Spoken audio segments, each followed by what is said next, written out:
Hey, what's going on? Here we are with another edition of unboxing, the first one in 2025.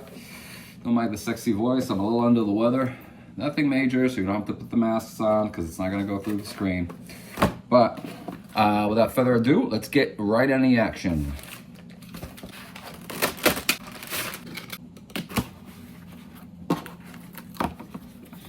Finally got her out, and what this is Hulk 330, first McFarlane run on Hulk.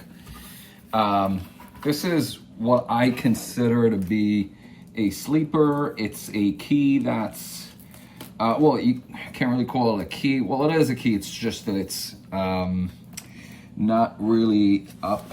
It's kind of under the radar, if you will. So not a lot of people are discussing this. Clearly, if you're a McFarlane fan or if you're a fan of his work on this series, then you'd probably go after the later issues. But this one is particularly, to me, is a special book just because this is when, if you check out his line work in the interior, this is when he went from his older phase of, just being a normal artist into adapting his full embellished style. This is when it was fully pronounced, at least to me. And it shows in the cover as well. This is when things became a little bit more complex with composition, and there was a lot of details. Clearly, he was an Art Adams fan, as many of the artists back at the time were. And this is when he kind of started to show like that Art Adams-esque type of style. Now, what makes this also a special book, and which is the reason why I bought it, it's because this is not just a newsstand, it's also in Mark Jewelers. And yeah, so Mark Jewelers is over here, full display. The line over here is still intact, so that's usually, if you don't know, some people have taken off that strip over here, and that will render that book as blemished. Not the case over here. This was described by the seller as, I believe, very fine. Was it or was it not? I can't remember. Let me check. It says high grade, and it was going for $37.96 after taxes and shipping. So to me, that was good enough to own this classic book, first McFarlane Mark Jewelers variant. It looks to live up to expectation. This definitely clearly is a high grade copy. Not too sure if this will make a 9.4. Definitely 9.0. I don't see anything that will make it anything less than a 9.4, to be honest. The spine looks good. Some stress lines over here, as you can clearly see, but they're not color breaking, so that's the good news. A couple presses will definitely do it good. Interior is white pages, and these are very rare. Mark Jewelers are very rare to come across in high grade, so happy with this purchase. I'm gonna definitely slab this guy and add it to the vault. So score number one, happy. Let's put her right back in the bag. I usually do buy Mark Jewelers if I see them for a reasonable price, and that if they look to be in good condition. And but I don't buy all of them just blindly. I will, look for either, notable keys or books that I see potential in adding value in the future. So that's one of them. All right, second. So this comes from a dear seller of mine, Smile LP. So here's a quick story. I have been selling, if you haven't figured it out yet, on eBay for about 13 years now. And Smile LP was my number one source of inspiration, if you will, for selling comic books on eBay. I did buy from the gentleman before in the past. He has bought some stuff from me also, which is kind of ironic because I consider myself to be a novice. At least back then I was. And so I always follow his store and all his deals, and he's just he's a terrific guy. He has an amazing inventory, and he's a stellar seller. And every once in a while, I'll see something that I will just say to myself, like, wow, how come he didn't sell it for more? And this is one of those things. I mean, so I'll show you what this is.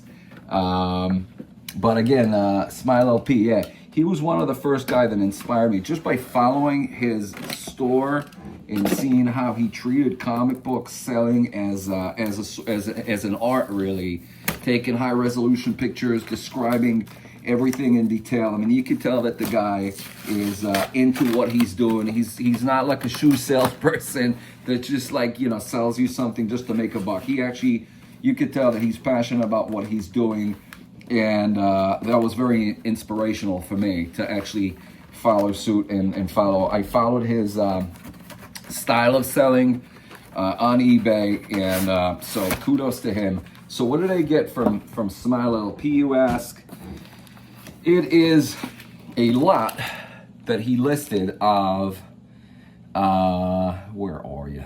And by the way, I placed that order on December 31st. Today as well, I received these yesterday, so it took, you know, like 4 days to get here, so that's great. So he listed a lot of 1860s comic books, and he did say, hey, don't expect them to be, you know, glamorous. They are missing some pages. There are beaters. So don't come and complain if you find out that there are some missing cut pages or whatnot. But, you know, these are clearly keys. So regardless, if, to me, when I look at keys, short of looking at the price, I'm looking to see that they at least have a decent cover. And to me, not that I'm saying that cover is all that it is about comic books. Of course, you want to read them. But as far as collectability is concerned, I much rather own a full cover if possible. And I understand if the back cover may have some issues, but the front cover, if it's complete and intact, I'm happy. Particularly when we're talking about the price that I paid for these, which I'll share with you in a second. So here's a Batman number 126. Which is a beautiful book. Now, if you flip through it, you could clearly see, I could feel already from the width of it that it's not complete. So what's missing over here, let's just look at that as an example. It's having a coupon that's missing over here. Right here, you could see. This may have been restapled, I'm not sure, because I could see that the staples are, you know, you cannot see the centerfold. So there's that. But again, I was knowing that going into this purchase. But so this is what a reader copy looks like. But it's a beautiful copy nonetheless. And again, it has beautiful colors. Let's see, what else do I have over here? 1 second. So here's a key for you. Action Comics 276. And that's a very early appearance of Supergirl. And again, glossy cover. Beautiful back cover. Pages are a little brittle.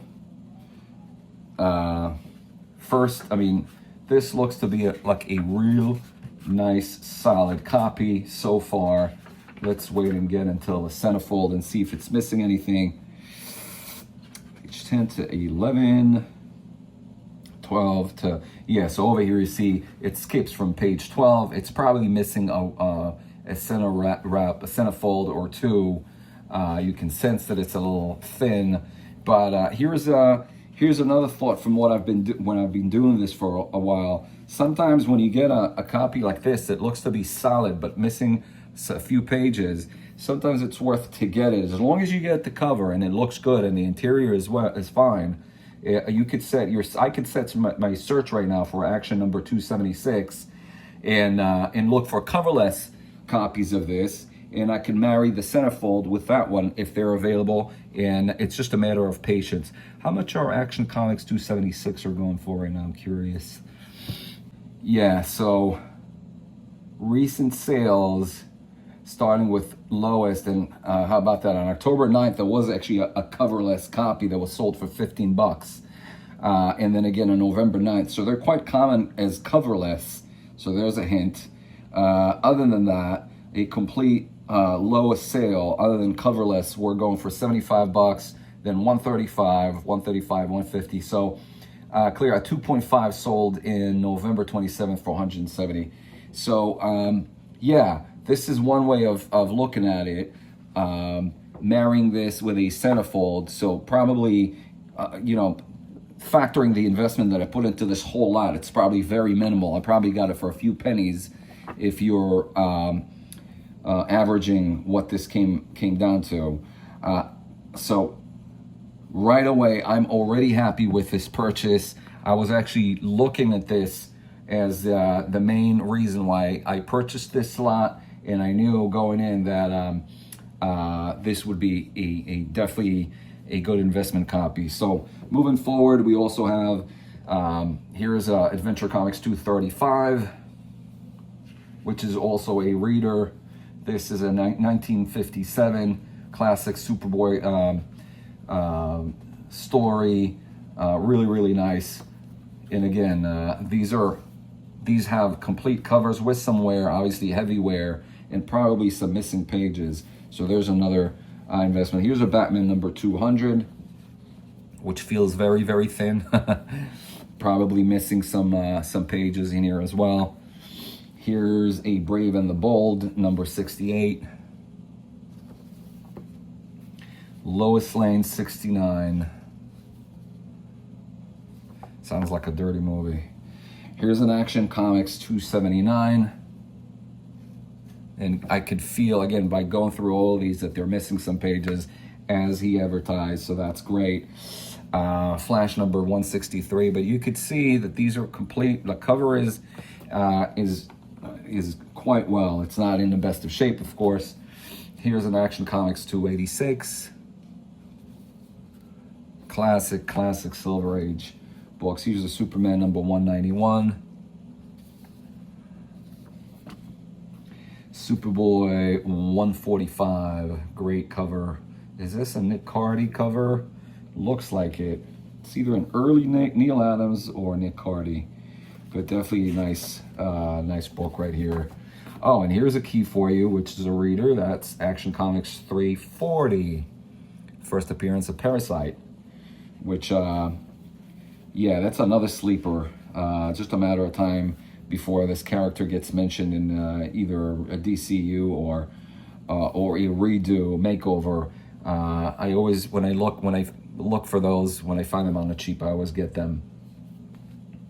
And here's a first Silver Age when we're talking about Supergirl Action 285. Wow, look at that. Beautiful. Just beautiful. So 2 Supergirl keys, Silver Age keys in one lot. That was good enough for me. And here's an Action Comics 288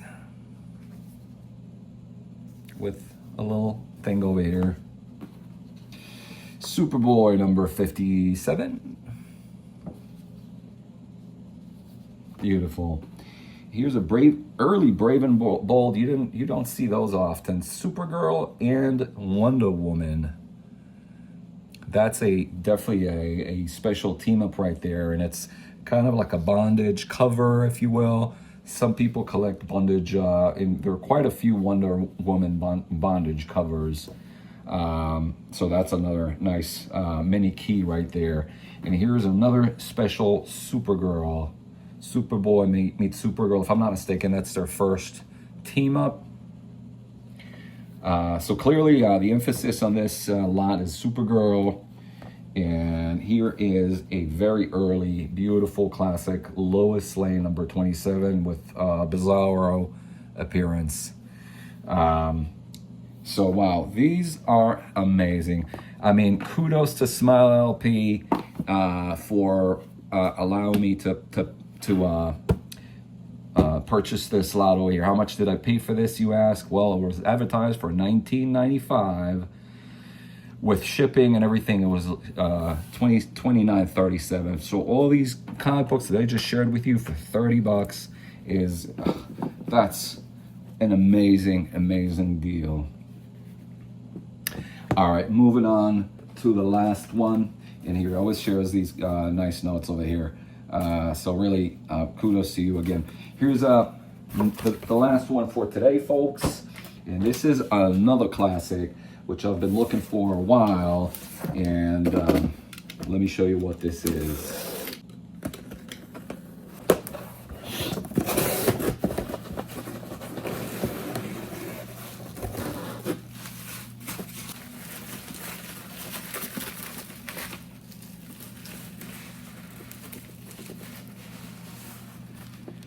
So here it is. Last one for today is A Treasury of Comics. It's a classic book that came out in 1948 from St. John's that had a series at the time called under the same title. And this is basically a collection of 15 of their best stories that compiled together in this edition. And they're super rare to come by and have accrued quite the following. This was listed as a fair copy. Now, I've been searching for this book for a while, a number of years now, and I never seen them for the same price that I got them. In its completion, the seller was honest in saying that they may be some pages missing over here. So I wouldn't say that it is true or not just yet. We'll have to look into it, but it's definitely, that's what I thought. When looking at the pictures, it looked like a mess, but this is basically what you'll find them as. You'll find them with a rebinding of the spine. Usually that's what happens with people that come across these books. They just rebound them. But it looks to be in great complete shape. In other words, it doesn't look like the pages are falling apart. It doesn't look like the pages are too brittle. Mind you, this is a book that came out in 1948, so it's been through a lot.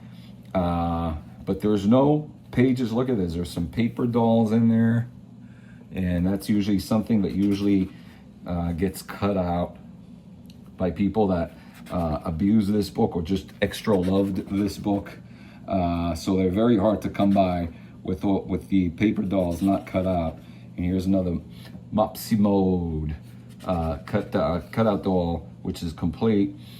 Now this has this is a compilation of short stories, Abbott and Costello, Little Audrey, Little Annie Roney, Al Cinders, and whatnot. And it's just a classic book to own. And I've been on the hunt for this for years, and I'm glad to finally own a copy. I did get this for seller listed at $400. Plus shipping came to $117. And for me, if this is indeed a complete copy, which it seems that it is, but I will report later on if it is or not. For me, I'm happy with this. And it looks at least that the last page is indeed the last page. And the first page is the first page as well. It looks like the sequence works quite well over here. Doesn't look like anything was missing in the first few pages that appear to be a little deteriorated over here. So that's great news. So, wow. Happy with this purchase. It's clearly a classic book. There's a little glue over here that was, that book was re-glued, retaped, I guess, but that's common with old books like that. And again, there's, you're not going to grade these. You're just going to collect them as is and expect them to look as good or as bad. You'll be the judge as this book. I've never seen this in a better condition. So happy with this purchase. That's all I got for you for today, folks. Hopefully you enjoyed this edition, and we'll see you again next time. Stay safe.